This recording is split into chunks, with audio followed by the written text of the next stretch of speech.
కోడళ్ళ కొత్త కథల కోసం కోమలి టీవీని సబ్స్క్రైబ్ చేసుకోండి. నోటిఫికేషన్స్ కోసం బెల్ ఐకాన్పై క్లిక్ చేయండి. హైదరాబాద్లో మే నెల మండుటెండలు. ఉష్ణోగ్రత 46 డిగ్రీలు దాటింది. సూర్యకాంతం కిచెన్లో ఉన్న ₹1,00,000 డబుల్ డోర్ ఫ్రిడ్జ్ ముందు కూర్చొని తలుపు తీసి ఆ చల్లని గాలికి ముఖం పెట్టి కూర్చున్నారు. అప్పుడే ఫ్రిడ్జ్లో నుంచి టప్మని ఒక శబ్దం వచ్చి లోపల లైట్ ఆగిపోయి కంప్రెషర్ ఆగిపోయింది. రే రాజేషు పరిగెత్తుకుంటురా, నా ప్రాణాధారం ఆగిపోయిందిరా. ₹1,00,000 డబ్బా ప్రాణాలు వదిలేసింది. లోపల నేను దాచుకున్న ఐస్ క్రీములు కూల్ డ్రింకులు అన్నీ కరిగిపోయి కన్నీళ్ళు గారుతున్నాయిరా. అమ్మా, నువ్వు ఆ ఫ్రిడ్జ్ తలుపు గంటల తరబడి తెరిచి కూర్చుంటే కంప్రెషర్ కాలిపోకేమవుతుంది? అది ఫ్రిడ్జ్ అమ్మా, ఏసీ కాదు కదా ముఖం పెట్టుకుని కూర్చోడానికి. ఇప్పుడు మెకానిక్కి ఫోన్ చేస్తే వాడు వారం రోజుల వరకు రాను అంటున్నాడు. వారం రోజులా? నేనేం అయిపోవాలరా? ఏసీలు ఎట్టాగో పని చేయట్లా. కనీసం ఫ్రిడ్జ్లో నీళ్లు తాగి బతుకుదాం అనుకుంటే అది పోయింది. నా గొంతు ఎడారిలా కాలిపోతుందిరా. నా గొంతులో మంటలు ఆర్పడానికి ఏ ఫైర్ ఇంజిన్ అయినా పిలవండిరా బాబోయ్. అప్పుడే కోమలి ఒక స్టీల్ గ్లాసులో కుళాయి నీళ్లు తెచ్చి ఇచ్చింది. ఆ నీళ్లు పట్టుకోగానే సూర్యకాంతం చెయ్యి కాలిపోయింది. ఓసే కోమలే, నేను దాహం వేసి చస్తుంటే నువ్వేంటే కాఫీ నీళ్ళు తెచ్చావు? పైనున్న సింటెక్స్ ట్యాంక్ నీళ్లు ఉడికిపోతున్నాయి. వాటిని పట్టుకొచ్చి నా ప్రాణాలు తెస్తావా? అప్పుడే రామారావు హాల్లోకొచ్చాడు. కాంతం, నువ్వు ఆ అరుపులాపితే నీ గొంతు ఎండిపోకుండా ఉంటుంది. నీకో శుభవార్త. మనకు తెలిసిన కుమ్మరి వీరయ్యున్నాడుగా, వాళ్ళది కుమ్మరిగూడెం. ఆ ఊరంతా మట్టి కుండలే తయారు చేస్తారు. అక్కడ వాతావరణం ఎప్పుడు చల్లగా ఉంటుందంట. ఈ వారం రోజులు ఆ ఊరెళ్ళొద్దాం. ఫ్రిడ్జ్ నీళ్లు లేకపోయినా హాయిగా బతికేయొచ్చు. యావండి, మతిపోయిందా మీకు? ఇక్కడ కాంక్రీట్ ఇళ్లలోనే మనం ఉడికిపోతున్నాం. ఆ మట్టి ఇళ్లలో ఇంకెంత కాలిపోతాం. పైగా ఊర్లో ఫ్రిడ్జ్లు ఉండవు కదా. నాకు ఫ్రిడ్జ్ నీళ్ళు కావాలి అంతే. అత్తయ్య గారు, మావయ్య గారు చెప్పింది కరెక్టే. కుండల గ్రామం అంటే అంతా మట్టితో నిండి ఉంటుంది. మట్టికి వేడిని లాగేసుకునే గుణం ఉంటుంది. ఒకసారి వెళ్ళి చూద్దాం. మీకు నచ్చకపోతే వెనక్కి తిరిగి వచ్చేద్దాం. గత్యంతరం లేక సూర్యకాంతం అయిష్టంగానే ప్రయాణానికి ఒప్పుకుంటుంది. కారు కుమ్మరిగూడెం చేరుకుంది. ఊరి పొలిమేరల్లోకి రాగానే వాతావరణం కొద్దిగా చల్లబడింది. ఊళ్ళో ఎక్కడ చూసినా ఇళ్ల ముందు రంగురంగుల మట్టి కుండలు, కూజాలు, రంజన్లు పేర్చి ఉన్నాయి. వీరయ్య ఎదురొచ్చి వాళ్లను తన ఇంటికి సాదరంగా ఆహ్వానించాడు. ఏంటి రామారావు గారు, ఇల్లు ఎట్టాగుంది? కింద మార్బుల్స్ లేవు, టైల్స్ లేవు, అంతా మట్టి పేడతో అలికారు. ఇక్కడ మనం ఎట్టబడుకుంటాం? పైగా మూల చూడండి, 100 కొద్ది కొండలు పేర్చి పెట్టారు. మనం ఏమైనా మ్యూజియంలో ఉన్నామేంటి? అమ్మగారు, టైల్స్ వేస్తే ఏడి లోపలుండిపోద్ది. ఇట్టా మట్టితో అలిగితే గది న్యాచురల్ ఏసీలాగా చల్లగా ఉంటుందమ్మా. మీరు ముందు కూర్చోండి, నేను దాహానికి నీళ్ళు తెస్తాను. సూర్యకాంతం ఒక మట్టి అరుగు మీద కూర్చుంది. అది చాలా చల్లగా తగలటంతో ఆవిడ కొద్దిగా ఆశ్చర్యపోయింది. ఏంటి కోమలే, ఈ మట్టి అరుగు ఎంత చల్లగా ఉందేంటి? దీనికి ఎంత ఏమైనా ఐస్ గడ్డలు పెట్టారా ఏంటి అని గుసగుసగా అడిగింది. ఐస్ గడ్డలు కదా అత్తయ్య గారు, మట్టికి సహజంగానే చల్లదనాన్ని నిలుపుకునే గుణం ఉంటుంది. అందుకే పాతకాలంలో ఇళ్ళని ఇలా కట్టేవారు. వీరయ్య లోపల నుంచి నీళ్లు తెచ్చి మట్టి గ్లాసుల్లో అందరికీ ఇచ్చాడు. ఆ గ్లాసుల బయట చిన్న చిన్న నీటి బిందువులు చల్లగా కనిపిస్తున్నాయి. సూర్యకాంతం ఆ గ్లాస్ పట్టుకోగానే ఆమెకు చేతులు జలధరించాయి. గటగట ఆ నీళ్లు తాగేసింది. ఆ నీళ్లు రుచి తేనెలాగా తీయగా, గొంతుకు ఎంతో చల్లగా హాయిగా అనిపించింది. సిటీలో ఆవిడ పడ్డ దాహం ఒక్కసారిగా తీరిపోయింది. కోమలే, ఏంటి నీళ్ళు ఎంత చల్లగా తీయగున్నాయి. సిటీలో మనం తాగే ₹20 మినరల్ వాటర్ బాటిల్స్ దీని ముందు పనికిరావు. ఏరయ్యా, ఇందాక మీ ఇంట్లో ఫ్రిడ్జ్ లేదన్నావు, మరి నీళ్ళు ఎందులో పెట్టావయ్యా? ఏ కంపెనీ ఫ్రిడ్జ్? వాసన రాకుండా ఇంత ఫ్రెష్గా ఉన్నాయి. వీరయ్య పెద్దగా నవ్వి, అమ్మగారు, మా ఊరికి కరెంట్ వచ్చినా మేం ఫ్రిడ్జులు వాడమమ్మా. మీరు తాగిన నీళ్లు ఆ మూలున్న పెద్ద రంజను, అందులో కొండకుండే ఈ చిన్న చిన్న రంధ్రాల ద్వారా గాలి లోపలికెళ్ళి నీటిని సహజంగానే చల్లబరుచుద్దమ్మా. పైగా మట్టిలో ఉండే ఖనిజాలు నీళ్లలో కలిసి దానికి తీపి రుచినిస్తాయి. చూసావా అమ్మా, నీ ₹1,00,000 డబుల్ డోర్ ఫ్రిడ్జ్ కంటే ఆ ₹100 మట్టి కుండ ఎంత అద్భుతంగా పనిచేస్తుందో అని అన్నాడు రాజేష్ నవ్వుతూ. సూర్యకాంతానికి అహంకారం దెబ్బతిన్నా ఆ నీళ్ల రుచి ముందు ఆమె ఏమీ మాట్లాడలేకపోయింది. ఇక సమయం మధ్యాహ్నం అయింది. వీరయ్య తన పెరట్లో ఉన్న కుమ్మరి చక్రం మీద మట్టి కుండలు తయారు చేస్తున్నాడు. ఆయన చేతుల్లో ఆ మట్టి ఒక అందమైన ఆకారంగా మారుతుంటే సూర్యకాంతం ఆసక్తిగా చూస్తుంది. ఆవిడకు తాను కూడా ఒకటి చెయ్యాలి అన్న కోరిక పుట్టింది. యావయ్యా వీరయ్యా, నువ్వు ఆ మట్టిని అలా తిప్పుతుంటే భలే ఈజీగా అనిపిస్తుంది. నేను రోజు కిచెన్లో చపాతి పిండి కలుపుతాను కదా, ఇది కూడా అంతే కదూ. నన్ను ఒకసారి కూర్చొని అయ్యా, నేను కూడా మా కామ్లీ కోసం ఒక కుండ తయారు చేస్తాను. అయ్యో అమ్మగారు, అది చపాతీ పిండి కాదు, బంకమట్టి. చక్రం వేగంగా తిరుగుతున్నప్పుడు చేతులు చాలా బ్యాలెన్సింగ్గా ఉండాలి, లేదంటే మట్టి ఎగిరి ముఖాన పడిద్ది. నాకు బ్యాలెన్స్ లేకపోవడమా? మా ఇంట్లో పద్దులన్నీ బ్యాలెన్స్ చేసేది నేనే, నువ్వు పక్క తప్పుకో. అని బలవంతంగా చక్రం ముందు కూర్చుంది. కోమలి, రాజేష్ కంగారు పడుతున్నారు. సూర్యకాంతం ఒక పెద్ద మట్టి ముద్దను తీసుకొని వేగంగా తిరుగుతున్న చక్రం మీద పడేసింది. చేతులు పెట్టి గట్టిగా నొక్కింది. బ్యాలెన్స్ తప్పటంతో ఆ మట్టి ముద్ద ఒక్కసారిగా ముఖం మీద కొట్టింది. ఆవిడ ముఖం అంతా నల్లటి మట్టితో నిండిపోయి జాంబీలాగా తయారైంది. రే రాజేష్, ఏంట్రా ఇదే? ఈ చక్రం నా మీద దాడి చేసింది. నా ముఖం అంతా బురద బురద అయిపోయిందిరా బాబోయ్. అక్కడున్న వాళ్ళంతా పడి పడి నవ్వారు. అందుకే కాంతం, ఏ పనైనా చూడ్డానికి ఈజీగానే ఉంటుంది, చేసేవాడికే దాని కష్టం తెలుసుద్ది. ఇప్పుడెళ్ళి ఆ చల్లటి కొండ నీళ్లతో ముఖం కడుక్కో, ఫేస్ ప్యాక్ వేసుకున్నట్టు నీ ముఖం కూడా గ్లో వస్తుందిలే. రాత్రి భోజన సమయం. వీరయ్య భార్యకి ఒంట్లో బాగోలేకపోవటంతో కోమలి స్వయంగా వంట చేయాలని నిర్ణయించుకుంది. కాని కిచెన్లో గ్యాస్ స్టవ్ లేదు, నాన్ స్టిక్ ప్యాన్లు లేవు, అన్నీ మట్టి కుండలే. కోమలి ఏమాత్రం తడుముకోకుండా కట్టెల పొయ్యి వెలిగించి ఒక మట్టి కుండలో అన్నం, ఇంకో మట్టి దాకలో వంకాయ పచ్చిమిర్చి కారం కూర, మరో చిన్న కుండలో పప్పు వండటం మొదలుపెట్టింది. సూర్యకాంతం దూరం నుంచి చూసి పెదవి విరిచింది. ఏంటే కోమలి, ఆ నాన్ స్టిక్ పాన్లో వండితేనే నేను తినను, అట్లాంటిది ఈ మట్టి పాత్రలో వండుతున్నావా? కట్టెల పొగకి ఆ కూర వాసన పోయి మట్టి వాసన వచ్చుద్దేమో. లేదత్తయ్య గారు, మట్టి కుండలో వండితే ఆహారం నెమ్మదిగా సమానంగా ఉడుకుతుంది. దీనివల్ల కూరగాయలు ఉన్న పోషకాలు పోవు. పైగా మట్టిలో ఉండే ఆల్కలైన్ గుణం ఆహారంలో ఉండే యాసిడ్ని బ్యాలెన్స్ చేస్తుంది. అందుకే మట్టి కుండలో వండితే గ్యాస్ ట్రబుల్స్, అసిడిటీ ఇవేమీ రావు. అరగంటలోనే వంట పూర్తయింది. ఆ కట్టెల పొయ్యి మీద మట్టి కుండలో ఉడికిన వంకాయ కూర సువాసన వీధి చివరి వరకు వెళ్తుంది. సూర్యకాంతం ఆ వాసనకే కడుపులో ఎలకలు పరిగెత్తటం మొదలయ్యాయి. అందరూ ఆరుబయట చల్లని గాలిలో అరిటాకుల్లో భోజనానికి కూర్చున్నారు. కోమలి వేడివేడి కొండన్నం, వంకాయ కూర వడ్డించింది. ఇక సూర్యకాంతం మొదటి ముద్ద నోట్లో పెట్టుకోగానే ఆవిడ కళ్ళు ఆనందంతో మూసుకుపోయాయి.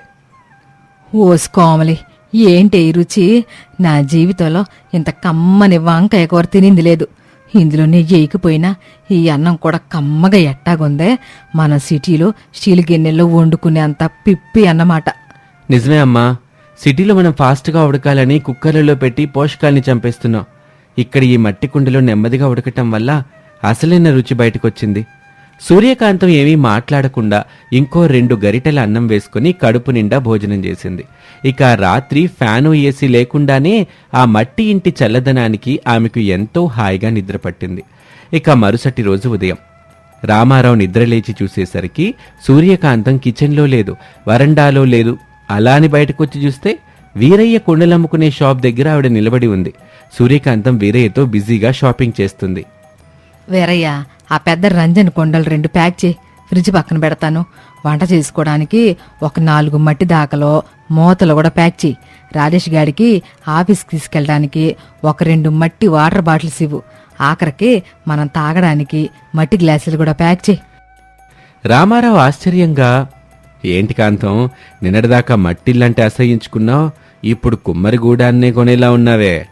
అవునండి రామారావు గారు, నాకైతే బుద్ధి వచ్చింది. సిటీలో మనం లక్షలు పోసుకునే ఎలక్ట్రానిక్ వస్తువులు మనకు రోగాలను ఎత్తనాయి. ఫ్రిడ్జ్లో ఉన్న చల్లటి నీళ్ళు తాగితే గొంతు నొప్పి వస్తుంది. కానీ ఈ కొండలో నీళ్లు తాగితే అమృతంలాగున్నాయి. పైగా కరెంటు బిల్లు కూడా లేదు. ఇక నుంచి మన ఇంట్లో అన్ని మట్టి వస్తువులే వాడతాను. కోమలి నవ్వుతూ దగ్గరికొచ్చింది. చాలా మంచి నిర్ణయం అత్తయ్య గారు. ప్లాస్టిక్ వాడడం తగ్గించి ఇలా మట్టి వస్తువులు వాడడం వల్ల మన ఆరోగ్యంతో పాటు పర్యావరణానికి కూడా ఎంతో మేలు జరుగుతుంది. మీరు మాకందరికీ ఒక మంచి ఆదర్శంగా నిలిచారు. ఆ మాటకి రాజేష్ నవ్వుతూ, అమ్మా, మరి ఆ ₹1,00,000 ఫ్రిడ్జ్ సంగతేంటి అని అడిగాడు. దాన్నేం చేస్తావురా? రేపెళ్ళగానే అందులో ఉన్న రేకులు పీకేసి దాన్ని ఒక పెద్ద బీరువాలాగా వాడుకుందాం. నా పట్టు చీరలు పెట్టుకోవడానికన్నా పనికొచ్చేదిగా అని కాంతం నవ్వేసింది. అందరూ ఆ చల్లని కుండల గ్రామంలో సంతోషంగా నవ్వుకున్నారు. పర్యావరణానికి మేలు చేసే ఒక గొప్ప ఆలోచనతో వాళ్ల తిరుగు ప్రయాణం మొదలైంది. ఇది వాల్టి కథ. మరొక ఆసక్తికర కథలో మళ్ళీ కలుద్దాం. అంతవరకు సెలవు. నమస్తే. శీతాకాలం సగం గడిచింది. చలి గజగజ వణికిస్తోంది. రాజేష్ తన కుటుంబంతో కలిసి మారేడుమిల్లి అడవుల గుండా ఒక ప్రసిద్ధ పుణ్యక్షేత్రానికి కారులో వెళ్తున్నాడు. ప్రకృతి చాలా అందంగా ఉంది. కానీ సూర్యకాంతానికి మాత్రం ఇవేమీ పడటం లేదు. రే రాజేషు, ఏంట్రా ఈ దారి? రోడ్లంతా గోంతలో నన్నడు విరిగిపోతుంది. పైగా ఈ అడవిలో ఏముందని ఇడి తీసుకొచ్చో. ఆ హైవే మీద వెళ్తే 5 స్టార్ హోటల్స్, డాబాలు తగిలేవు కదరా. అక్కడ వేడి బిర్యానీ తినొచ్చుగా. అమ్మా, హైవే మీద ట్రాఫిక్ జామ్ అంట. అందుకే ఈ షార్ట్ కట్ తీసుకున్నాను. ఇంకో గంటలో మనం టౌన్కి చేరుకుంటాం. అక్కడ నువ్వు అడిగిన 5 స్టార్ హోటల్లోనే దిగుదాం, సరేనా? అత్తయ్యగారు, ఈ దారి చాలా అందంగా ఉంది కదా. పచ్చని చెట్లు, పక్షుల కిలకిలలు. సిటీలో ఇవన్నీ ఎక్కడ చూస్తాం? చూడ్డానికి బాగానే ఉంటాయిలే కామలి, కానీ కడుపులో ఎలకలు పరిగెడుతుంటే ఆ పక్షుల కిలకిల వినిపించవు. ఉదయం నుంచి ఆ బ్రెడ్ మొక్కలు తిని తిని నా ప్రాణం పోతుంది. కాంతం, కాస్త ఓపిక పట్టు. ఎప్పుడు ఆకలి ఆకలి నరుస్తావేంటి? కాస్త దేవుడి నామైనా జపించుకో. మీ కడుపు నిండా భోజనం దొరికితేనే దేవుడు గుర్తొస్తాడు రామారావు గారు. నా గురించి మీకు తెలీదా? కడుపు మాడితే నా కళ్ళ ముందున్నది మనిషి, ఆ దెయ్యాన్ని కూడా నేను చూడను. అలా వాళ్ళు మాట్లాడుకుంటూ ఉండగానే అకస్మాత్తుగా వాతావరణం మారిపోయింది. నల్లటి మేఘాలు అలుముకొని భారీ వర్షం మొదలైంది. కొండ పైనుంచి మట్టి రాళ్ళు జారి రోడ్డు మీద పడ్డంతో దారంతా బ్లాక్ అయిపోయింది. రాజేష్ వెంటనే కారుకి బ్రేక్ వేశాడు. వర్షం విపరీతంగా పడుతుంది. కారులో ఉంటే కొండ చర్యలు విరిగిపడే ప్రమాదం ఉందని రాజేష్ కంగారు పడ్డాడు. అమ్మా, బయటికి రండి. రోడ్డంతా బ్లాక్ అయింది. కారులో ఉండటం అంత సేఫ్ కాదు. పక్కనే కొండలో ఒక పెద్ద గుహ లాంటిది కనిపిస్తోంది. వర్షం తగ్గేదాకా అక్కడికి వెళ్దాం. అందరూ తడుచుకుంటూ గుహలోకి పరిగెత్తారు. లోపల చాలా విశాలంగా పొడిగా ఉంది, కానీ చీకటిగా వింతగా ఉంది. రే రాజేషు, ఇదేంట్రా శ్మశానంలాగుంది. ఇక్కడ మనం ఉండాలా? అసలు నా 5 స్టార్ హోటల్ ఏది? నా ఏసీ రూమ్ ఏది? ఈ రాళ్ల మధ్య నన్ను చంపేస్తారా? గుహ చాలా పెద్దది కావటంతో ఆవిడ అరిచిన మాటలు ప్రతిధ్వనించి 2-3 సార్లు మళ్లీ మళ్లీ వినిపించాయి. సూర్యకాంతం ఆ ఎకో వాయిస్ విని ఉలిక్కిపడ్డారు. ఎవడ్రా ఎదవ నా మాటల్ని ఎక్కిరెత్తన్నాడు అని మళ్లీ మళ్లీ గట్టిగా అరిచింది సూర్యకాంతం. కాంతం, అది దెయ్యం కాదు, ఎకో అంటే ప్రతిధ్వని. నువ్వరిస్తే నీ గొంతే నీకు వినిపిస్తుంది. అయినా ఎన్ని రోజులకి నీ అరుపులకి ఎదురు చెప్పేవాడు దొరికాడు. కానివ్వు. సూర్యకాంతానికి ఎక్కడా లేని కోపం వచ్చేసింది. ఏంట్రా ఎక్కిరెత్తన్నావా? నా పేరు సూర్యకాంతం. మా ఏరియాలో నా పేరు చెప్తే కోలేలో నీళ్లు కూడా భయంతో ఆగిపోతాయి. నాకే ఎదురు చెప్తావా? ఇదిగో నా చెప్పు దెబ్బ తింటావరా ఎదవా ఎదవా ఎదవా. కాంతం, దెయ్యానికి చెప్పులెందుకు దండగా? నువ్వు విసిరిన చెప్పు చీకట్లో ఎక్కడో పడింది. రేపొద్దు నువ్వు ఒంటికాలి మీద నడవాలి, చూసుకో. కంగారు పడకండి అత్తయ్య గారు, ఇది చాలా పురాతనమైన గుహ. ఇక్కడెవరూ లేరు. వర్షం తగ్గే వరకు మనం ఇక్కడుండడం సేఫ్. వర్షం తగ్గలేదు సరికదా, రాత్రి కావస్తుంది. సిగ్నల్స్ లేవు. ఎవరికీ ఫోన్ చేయటానికి కుదరటం లేదు. రేయ్, నీ ఫోన్కి ఏమైంది? ఆ నెట్వర్క్ ఆడికి ఎన్నేళ్ళు బిల్లు కడుతున్నావురా నువ్వు? సిగ్నల్ రాకపోతే పగలగొట్టే ఆ డబ్బా ఫోను. కనీసం ఆ సిగ్గి ఓడికైనా ఫోన్ చేసి ఒక 2 ఫ్యామిలీ ప్యాక్ బిర్యానీలైనా ఆర్డర్ పెట్టరా. అమ్మా, ఇది అడవి. ఇక్కడ మనుషులే లేరు. స్విగ్గీ వాడు ఏ హెలికాప్టర్లోనూ వస్తే తప్ప ఇక్కడికి ఫుడ్ రాదు. ఈ రాత్రికి మనం ఇక్కడే ఏదో ఒకటి సర్దుకోవాలి. ఆ మాట వినగానే సూర్యకాంతం ఆకలికి ఆవిడికి పిచ్చి పిచ్చిగా అనిపిస్తుంది. గుహలో మూలన ఉన్న ఒక పెద్ద గుంటటి రాయిని చూసి కళ్ళు తేలేసింది. రే రాజేషు, ఆ మూలెవరో పెద్ద బూందీ లడ్డు పెట్టారా, ఎల్లి తీసుకురారా. నా కడుపులో యాసిడ్స్ పొంగుతున్నాయి. నా తలేమో గిర్రుని తిరిగిపోతుంది. అమ్మా, అది లడ్డు కాదమ్మా, కొండరాయి. నీ ఆకలి మండిపోను. రాళ్ళని చూసి ఫుడ్ అనుకుంటున్నావా? నా కళ్ళు తిరుగుతున్నాయా? ఎవరైనా నా నోట్లో ఒక కాజు బర్ఫీ అయినా వేయండిరా. రామారావు గారు, మీరు నా భర్త కదా, నా కోసం వెళ్ళి ఆ అడవిలో ఏవైనా దొరుకుతాయేమో తీసుకురండి. కాంతం, నీకోసం వెళ్ళి నేను అడవిలో ఉండే పులులకి డిన్నర్ అయిపోగలను. నీకు బిర్యానీ కావాలంటే చెప్పు, ఏ చెట్టాకులో పీక్కొనొస్తాను. ఇక్కడున్న పరిస్థితుల్లో ప్రాణాలతో ఉన్నాం, అజ్జాలనుకో. సూర్యకాంతం అవస్థ చూసి కోమలికి జాలేసింది. కోమలి నెమ్మదిగా రాజేష్ దగ్గరికి వెళ్లి ఏదో గుసగుసలాడింది. రాజేష్ వెంటనే కారు దగ్గరికి పరిగెత్తుకుంటూ వెళ్ళాడు. వర్షంలో తడుస్తూ కారు డిక్కీలో నుంచి ఒక పెద్ద సంచులు తీసుకొస్తూ కాలు జారి బురదలో బోర్లా పడ్డాడు. ఒళ్లంతా బురదతో రాజేష్ లోపలికి రాగానే సూర్యకాంతం భయపడి గట్టిగా అరిచింది. నువ్వు బియ్యం దమ్మంటే ఒళ్ళంతా బూడిద పూసుకున్న శివుడిలాగా బురద పూసుకొని వచ్చావేంట్రా? చేతిలో ఉన్న సంచులేంటి? అత్తయ్యగారు, మీరు ప్రయాణానికి బయలుదేరే ముందు బయట హోటల్స్లో ఫుడ్కి డబ్బులు దండగా నేను బియ్యం, పప్పు, ఉప్పు, కారం అన్నీ మన సంచిలో వేసాను. ఎక్కడైనా రూమ్లో మనమే వండుకుందాం అని 2 సంచులు కార్ డిక్కీలో వేశాం, గుర్తుందా? అవే ఇప్పుడు రాజేష్ తెచ్చారు. సూర్యకాంతం కళ్ళు వెలిగాయి. అవును గదా, నా పొదుపు బుద్ధి ఈరోజు నా ప్రాణాలు కాపాడిందన్నమాట. కానీ ఇక్కడేం గ్యాస్ లేవు, కరెంట్ లేదు, గిన్నెలు. వాటిని అట్టాగే పచ్చిగా నవలమంటావేంటి? అదేం అవసరం లేదు అత్తయ్యగారు, మీ కోడల్ని కదా, నా మీద నమ్మకం ఉంచండి. ఈ గుహలో ఒక 5 స్టార్ రెస్టారెంట్ లాంటి వంట చేసి పెడతాను. కోమలి వెంటనే రంగంలోకి దిగింది. గుహ మూలల్లో వర్షానికి తడవకుండా ఉన్న ఎండుకర్రల్ని, పుల్లల్ని కొన్నింటిని ఏరుకొచ్చింది. 3 పెద్ద రాళ్లను తీసుకొచ్చి వాటిని ఒక త్రిభుజాకారంలో పెట్టి రాళ్ల పొయ్యిని తయారు చేసింది. పుల్లలతో మంట వెలిగించింది. ఆ చీకటి గుహలో ఆ మంట వెలుతురు ఎంతో వెచ్చగా అద్భుతంగా అనిపించింది. కోమలి ముందుగా ఇత్తడి గిన్నెలో ఆ తాలింపు వాసన గుహ మొత్తం వ్యాపించింది. ఆకలితో ఉన్న సూర్యకాంతానికి ఆ వాసన ప్రాణం లేచొచ్చినట్లుగా అనిపించింది. అబ్బా కోమలే, ఏంటి ఆ వాసన? సిటీలో 100 రూపాయలు పెట్టి కొనే నెయ్యి తాలింపులో కూడా ఆ సువాసన ఉండదే. నా కడుపులో ఈ ఎలకలో పిల్లిలు డ్యాన్సులు వేసేస్తున్నాయే తల్లి. అరగంటలో ఎంతో కమ్మని వేడివేడి పప్పు బియ్యం కిచిడి తయారైంది. అరిటాకులు లేకపోవటంతో కోమలి కారులో ఉన్న పేపర్ ప్లేట్లలో ఆ కిచిడిని వడ్డించింది. సూర్యకాంతం ఒక్క క్షణం కూడా ఆలస్యం చేయకుండా కిచిడి సలసలా మరుగుతున్నా పట్టించుకోకుండా గబగబా మింగేస్తుంది. నెమ్మదిగా తినండి అత్తయ్యగారు, కాలిపోతుంది. కాలు దాకా వెళ్తే కదే కాలడానికి. నా నాలుగు మించి డైరెక్ట్గా కడుపులోకి జారిపోతుంటే ఓస్ కోమలే, ఏంటే ఈ రుచి! ఆ 5 స్టార్ హోటలాడు ఈ కిచిడి ముందు పనికిరాడు. ఈ కిచిడీలో నెయ్యి వేయకపోయినా ఎంత కమ్మగా ఎట్టాగుందా?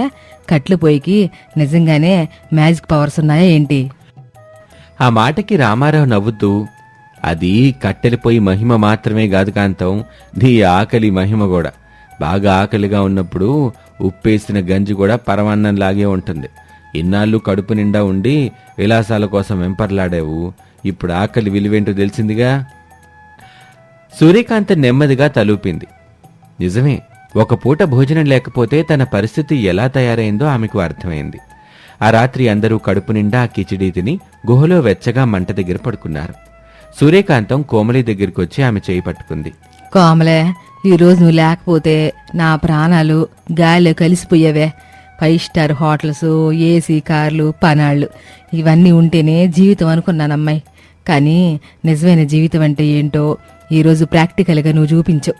ఎట్టాంటి కష్టం వచ్చినా ఆడంబరాలు వదిలేసి ఇట్ట ప్రకృతిలో ఉన్న వనరులతో బతకడం ఒక కళ అనుకో. ఆ కళ నీకు బాగా తెలుసు. అదంతా ఏం లేదు అత్తయ్య గారు, మనం ప్రకృతికి దగ్గరగా ఉంటే అది మనల్ని ఎప్పుడూ కాపాడుతుంది. గ్యాస్, కరెంట్ అనేవి మన సదుపాయం కోసం మాత్రమే. కానీ మన చేతుల్లో నైపుణ్యం ఉంటే ఎక్కడైనా మనం బ్రతుకుతాం. నిజమే కోమలి, ఇంటికి వెళ్ళాక మన పెరట్లో ఒక రాళ్ళ పొయ్యి కట్టించేద్దాము. ఆదివారం వస్తే చాలు, నేను ఆ గ్యాస్ స్టవ్ ముట్టుకోను. ఈ కట్టెల పొయ్యి మీద వంట చెయ్యాలి. యారా రాజేషు, రేపు ఉదయాన్నే వెళ్ళి చీకట్లో ఇసిరేసి నా చెప్పు ఎత్తుక్కుని రారా. ఆ చెప్పు ఉంటేనే నేను ఇంటికి నడుచుకుంటూ రాగలను. మరుసటి రోజు ఉదయం వర్షం తగ్గింది. రోడ్డు క్లియర్ చేయటంతో అందరూ సురక్షితంగా బయటపడ్డారు. ఆ గుహలో గడిపిన ఆ రాత్రి కోమలి చేసిన వంట సూర్యకాంతం జీవితంలో ఒక అద్భుతమైన జ్ఞాపకంగా, ఒక మంచి గుణపాఠంగా మిగిలిపోయింది. మనం ఎంత గొప్ప స్థాయిలో ఉన్నా, ఎన్ని ఆడంబరాలు అనుభవించినా ప్రకృతి ముందు మనమెప్పుడూ చిన్నవాళ్లమే. కష్టకాలంలో మనకు ఉపయోగపడేది డబ్బు లేదా 5 స్టార్ హోటల్స్ కావు. మన చేతుల్లో ఉన్న బ్రతికే నైపుణ్యం మరియు సమయస్ఫూర్తి మాత్రమే. ఆడంబరాల్ని వదిలి ప్రాథమిక అవసరాల విలువని తెలుసుకోవటమే నిజమైన జీవితం. ఆకలి రుచి ఎరుగదు, విపత్తులో విలాసాలు పనికిరావు అని ఈ కథ ద్వారా మనం తెలుసుకోవచ్చు. ఈ యానిమేషన్ కథ మీ ప్రేక్షకులకు మంచి థ్రిల్ని, హాస్యాన్ని పంచుతూనే అత్యవసర పరిస్థితుల్లో ఎలా సర్దుకుపోవాలి, సాంప్రదాయ వంటల గొప్పతనం ఏంటి అనే మంచి సందేశాన్ని ఇస్తుందని ఆశిస్తున్నాం. అత్తగారు గుహలో ఎకోతో ఫైట్ చేసి సీన్ ఖచ్చితంగా అందరినీ నవ్విస్తుంది. ఇది వాల్టి కథ. మరొక ఆసక్తికర కథలో మళ్ళీ కలుద్దాం. అంతవరకు సెలవు. నమస్తే. రామారావు గారికి వాళ్ళ తాతగారి నుంచి వారసత్వంగా 2 ఇళ్ళొచ్చాయి. ఒకటి సిటీ నడిబొడ్డున ఉన్న కొత్త బంగళా, రెండోది సిటీకి దూరంగా అడవిలాంటి ప్రాంతంలో ఉన్న పాడుబడిన పాత ఇల్లు. ఆస్తి పంపకాల కోసం రామారావు సవతి చెల్లెలు భద్రమ్మ వాళ్ళ ఇంటికొచ్చింది. అన్నయ్య, నువ్వు నాకు తండ్రి లాంటుడివి. సిటీలో ఉన్న కొత్త బంగ్లా నేను తీసుకుంటాను. ఆ ఊరు చివరున్న పాడిల్లు నువ్వు తీసుకో. అయినా నీకు సిటీ గోలెందుకు? అక్కడ ప్రశాంతంగా ఉండొచ్చు. ఏమే భద్రమ్మ, ఎంత తెలివిగా మాట్లాడుతున్నావి. కోట్లు విలువ చేసే కొత్త బంగ్లా నువ్వు తీసుకుని ఆ దెయ్యాలు తిరిగే పాడుబడినిల్లు మాకెత్తావా? ఏమండి రామారావు గారు, నోరిపి మాట్లాడరేంటి? కాంతం, వాళ్లతో గొడవలు పెట్టుకోవడం నా వల్ల కాదు. తాతగారు వీలునామాలో ఎవరికి ఏ ఇల్లని రాయలేదు. చెరిసగం పంచుకోమన్నారు. తను కొత్తిల్లు అడుగుతుంది, ఇచ్చేద్దాంలే. మనకి ప్రశాంతతే ముఖ్యం. అదే వదినా, అన్నయ్య చెప్పింది ఇను. కావాలంటే ఆ పాతింటికి సున్నం వేయించుకోవడానికి ఓ 10,000 నా అకౌంట్లో నుంచి పంపిస్తాను. ఉంటాను మరి అని గర్వంగా వెళ్ళిపోయింది భద్రమ్మ. సూర్యకాంతం తల పట్టుకుని ఏడుపు మొదలుపెట్టింది. అన్యాయం, పచ్చి మోసం. నా కళ్ళ ముందే కోట్ల రూపాయలు విలువ చేసే ఆస్తిని ఆ రాక్షసి ఎత్తుకుపోయింది. రే రాజేషు, నీకు రోషం లేదా? అట సోత్త నిలబడ్డావు. అత్తయ్య గారు, మీరు శాంతించండి. డబ్బు ఆస్తుల కోసం బంధువులతో గొడవపడ్డం మంచిది కాదు. మన అదృష్టంలో ఏది ఉంటే అదే జరుగుతుంది. ఆ పాతిళ్ళైనా సరే మనం వెళ్ళి శుభ్రం చేసుకుంటే గుళ్ళ మారుతుంది కదా. నీ వేదాంతం ఆపుకోమలే. గుడిలా మారడానికి అక్కడేం దేవుడు లేడు. అంతా బూజు బట్టి గబ్బిలా లేలాడుతూ ఉంటాయి. నా కర్మ. రేపొద్దున్నే ఆ ఇల్లు ఎట్టాగుందో చూసొద్దాము, పదండి. మరుసటి రోజు ఉదయం కారులో ఆ ఇంటికి బయలుదేరారు. ఊరు దాటి ఒక నిర్మానుష్యమైన దారిలో కారు వెళ్తుంది. రోడ్డుకి ఇరువైపులా పెద్ద పెద్ద చెట్లు ఉన్నాయి. చివరికి కారు ఒక తుప్పుపట్టిన పెద్ద ఇనుపగేటు ముందు ఆగింది. ఒక పెద్ద పాత ఇల్లు. రంగులన్నీ వెలసిపోయి ఉన్నాయి. రే రాజేషు, ఏంట్రా ఇది? ఇల్లన్నావు, శ్మశానంలాగుంది. ఇక్కడ మనం ఉండాలా? నిన్నేదో ప్రశాంతంగా ఉంటదని డైలాగులు కొట్టారు కదండి రామారావు గారు. రాత్రికి ఇక్కడ దెయ్యాలు మనల్ని పచ్చడి చేసి పొలా వండుకుంటాయి. అమ్మా, భయపడకు. బయట చూస్తే అలాగే ఉంటుంది. లోపల కాస్త శుభ్రం చేసుకుందాం. అవునత్తయ్య గారు, don't judge A book by its cover అంటారు. బయట ఆకారం చూసి మోసపోకూడదు. పదండి, లోపలికి వెళ్దాం. రామారావు తలుపు గట్టిగా నెట్టాడు. తలుపు తెరుచుకోగానే అందరూ ఒక్కసారిగా షాక్ అయిపోయి నిలబడిపోయారు. ఎవరి కళ్ళను వారు నమ్మలేకపోతున్నారు. బయట నాచుపట్టిన గోడలు ఉంటే లోపల తలుపు దాటగానే ఇటాలియన్ మార్బుల్ ఫ్లోరింగ్ అద్దంలా మెరిసిపోతుంది. వాళ్ళు అడుగు పెట్టగానే సెన్సార్లు పనిచేసి ఇల్లంతా సెంట్రల్ ఏసీ చేయబడి ఉంది. ఎక్కడ్నించో సన్నటి పన్నీటి గంధపు సువాసన వస్తుంది. రే రాజేషు, నేను కళ్ళ ఉన్నానా లేక చచ్చిపోయి స్వర్గానికి వచ్చానా? ఏంటిది? బయట చూస్తేనేమో బూత్ బంగ్లా, లోపల చూస్తేనేమో ఇంద్రుడి ప్యాలెసా? నా కళ్ళు తిరుగుతున్నాయిరా. Oh my God, amazing Rajesh. ఇది ప్యాలెస్ కంటే గొప్పగా ఉంది. అసలు ఈ ఇంటికి ఏమైంది? హాల్లో ఒక పెద్ద టేబుల్ మీద ఒక కవర్ పెట్టి ఉంది. రాజేష్ ఆ కవర్ తెరిచి చదవటం మొదలుపెట్టాడు. అది వాళ్ళ తాతగారు రాసిన లేఖ. అమ్మా, ఇది తాతయ్య రాసిన లెటర్. ఇందులో ఏముందో నేను చదువుతాను, వినండి. నా ప్రియమైన రామారావుకి, నీ చెల్లెలు భద్రమ్మకి డబ్బు ఆస్తి మీద పిచ్చి అని నాకు తెలుసు. అందుకే నా అసలైన సంపదని ఈ ఇంటి లోపల దాచాను. బంధువుల కన్ను పడకూడదని బయట కావాలనే పాడుబడిన ఇంటిలాగా సెట్టింగ్ వేశాను. ఎవరైతే ఆస్తుల కోసం ఆశపడకుండా ఈ పాత ఇంటిని తీసుకుంటారో వాళ్లకే ఈ ఇంద్రభవనం దక్కాలనేది నా కోరిక. ఇది నీ నిజాయితీకి దక్కిన బహుమతి ఆ మాట వినగానే రామారావు కళ్ళల్లో నీళ్లు తిరిగాయి. ఓసిని దయగల తాతయ్యో, ఎంత పని చేసావయ్యా. కోమలి, చూసావా మన తాతయ్య తెలివి. అబ్బా అద్దరమ్మకే దెమ్మ తిరిగి మైండ్ బ్లాక్ అయిపోయి కౌంటర్ ఇచ్చాడు. ఆ కొత్త బంగ్లా దీని బాత్రూంతో సమానం. అందరూ సంతోషంతో ఆ ప్యాలెస్ని చూడ్డం మొదలుపెట్టారు. కోమలి వంటగదిలోకి వెళ్ళింది. అది ఫుల్లీ ఆటోమేటిక్ మాడ్యులర్ కిచెన్. అన్ని సెన్సార్లతోనే పనిచేస్తాయి. కోమలికి అవన్నీ తెలుసు కాబట్టి కాఫీ పెట్టేస్తుంది. ఇక సూర్యకాంతం హాల్లో దర్జాగా కూర్చుంది. అబ్బా ఎన్నేళ్ళయిందో ఇట్లాంటి రాజుల కుర్చీలో కూర్చొని. పక్కనే ఉన్న బటన్ నొక్కేసింది సూర్యకాంతం. వెంటనే ఆ సోఫా కదలటం, ఆమె వీపు కాళ్ళు మసాజ్ చేయటం మొదలుపెట్టేసింది. బాబోయ్, రామారావు గారు, రాజేష్ కాపాడండ్రా, ఈ కుర్చీకి ప్రాణం ఉందిరా. ఎవడన్నా ఈపు మీద గుద్దుతున్నాడు, నడుం పిసుకుతున్నాడురా, నన్ను వదిలేరా బాబు. రాజేష్ పరిగెత్తుకుంటూ వచ్చి నవ్వుతూ ఆ బటన్ని ఆపాడు. అమ్మా, అది కుర్చీ కాదు, మసాజ్ చైర్. నీ నొప్పులు తగ్గడానికి ఆటోమేటిక్గా అది బాడీ మసాజ్ చేస్తుంది. అట్టాగా ముందే చెప్పొచ్చు కదరా, దయ్యం పట్టిందేమో అనుకున్నాను.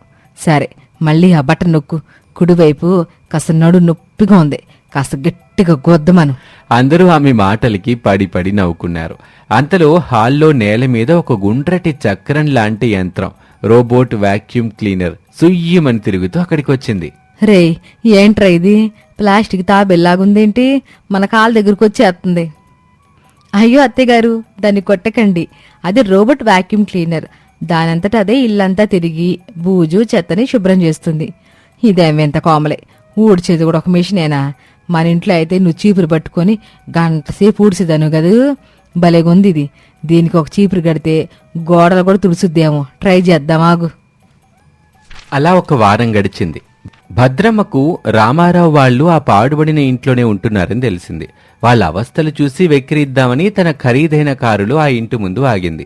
బయటున్న చెత్త, ఆ పగిలిన పెంకులు చూసి నవ్వుకుంది. పాపం అన్నయ్యాళ్ళకి ఎంత దరిద్రం పట్టింది. ఈ శ్మశానంలో ఎట్టకుంటున్నారు ఏంటో.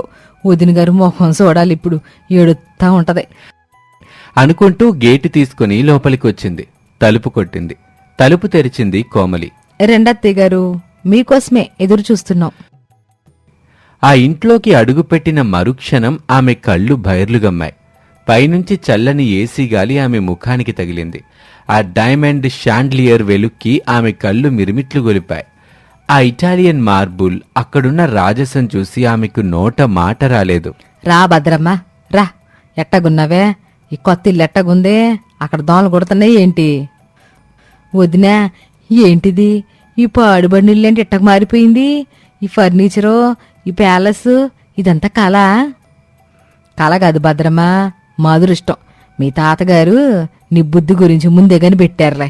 అందుకే అత్యాసకపోయే వాళ్ళకి గుణపాఠం చెప్పాలని అసలైన ఆస్తిని ఈ ఇంటి లోపల దాచారు. పైకేమో పాడుబడిన ఇల్లే, కానీ లోపల స్వర్గం. భద్రమ్మకు గుండాగినంత పనైంది. ఆస్తి మొత్తం తనే కొట్టేశానని గర్వపడిన ఆమె అహంకారం ముక్కలైంది. అన్నయ్య, ఇది అన్యాయము. తాతయ్య నన్ను మోసం చేశాడు. ఈ ఇల్లు నాకు కావాలి. ఆ కొత్త బంగ్లా మీరు తీసుకోండి. అలా కుదరదు పిన్ని గారు. ఆ రోజు పంపకాలప్పుడు నాకు ఈ పాడుబడిన ఇల్లు వద్దు అని మీరే స్వయంగా సంతకం చేసి ఇచ్చారు. ఇప్పుడు మార్చుకోవడానికి ఏ చట్టం ఒప్పుకోదు. అయినా అత్యాసకపోతే ఉన్నది కూడా ఊడుతుందంటారు కదా. విన్నావే భద్రమ్మ, నా కోడలు చెప్పింది. ఆ కొత్త ఇంట్లో ఉంటూ వీలైతే ఈ ఇంటికి సున్నం వేయడానికి రా, 10,000 పంపిస్తానన్నావు కదా, అవి నువ్వే ఉంచుకో. నీ కారుకి పెట్రోల్ పట్టించుకోవడానికి పనికొత్తేలే. దారి చూసుకుని నెమ్మదిగా ఎళ్ళమ్మా. మార్బుల్ కదా, జారి పడిపోతావు. భద్రమ్మ అవమానంతో తలదించుకుని అక్కడి నుంచి వెళ్ళిపోయింది. భద్రమ్మ వెళ్ళగానే రామారావు నవ్వుతూ కాంతం దగ్గరికి వచ్చారు. ఏమీ కాంతం, ఆ రోజు ఈ ఇంటిని చూసి దయ్యాలిల్లు అని ఇచ్చావు, ఇప్పుడు ప్యాలెస్ అంటున్నావు. ఎలా ఉంది మా తాతగారి ప్లాను? నిజం చెప్పాలంటే రామారావు గారు, ఆ రోజు నేను తప్పు చేశాను. మనుషులనైనా వస్తువులనైనా పైకి కనిపించే ఆకారాన్ని బట్టి అంచనా వేయకూడదు. నాకిప్పుడే తెలిసి వచ్చింది. అవునత్తయ్య గారు, ఒక మనిషి బయట ఎంత కోపంగా గయ్యాలిగా కనిపించినా వాళ్ళ మనసు లోపల ఒక అందమైన ప్రేమ ఉంటుంది. ఈ ఇల్లు కూడా అంతే. పైకేమో పాడుబడినట్లుంది, కానీ లోపల మాత్రం చాలా విలువైందిగా ఉంది. కోమలి మాటలకు సూర్యకాంతం కళ్ళు చెమ్మగిల్లాయి. కోమలిని ఆప్యాయంగా దగ్గరికి తీసుకుంది. చూసావా కోమలే, నన్ను గయ్యాలు అత్తగన్నావు. సరేలే, ఈరోజు నీకు వంట నుంచి సెలవులే. అలెక్సా గాడిని అడిగి ఫుడ్ ఆర్డర్ చేయి. నేను వెళ్ళి ఆ కుర్చీలో కూర్చొని మసాజ్ చేయించుకుంటా. సూర్యకాంత్ వాళ్ళ అనగానే అందరూ గట్టిగా నవ్వుకున్నారు. అత్యాశకి పోకుండా ఉన్నదాంతో సంతృప్తి పడిన ఆ కుటుంబానికి నిజమైన ప్యాలెస్ దక్కింది. అత్యాశ దుఃఖానికి చేటు. స్వార్థంతో ఇతరుల్ని మోసం చేయాలనుకుంటే చివరకు మనకే నష్టం జరుగుతుంది. అలాగే పైకి కనిపించే పేదరికాన్ని లేదా పాడుబడిన ఆకారాన్ని చూసి దేన్ని తక్కువ అంచనా వేయకూడదు. నిజమైన విలువ ఎప్పుడూ లోపల దాగి ఉంటుంది.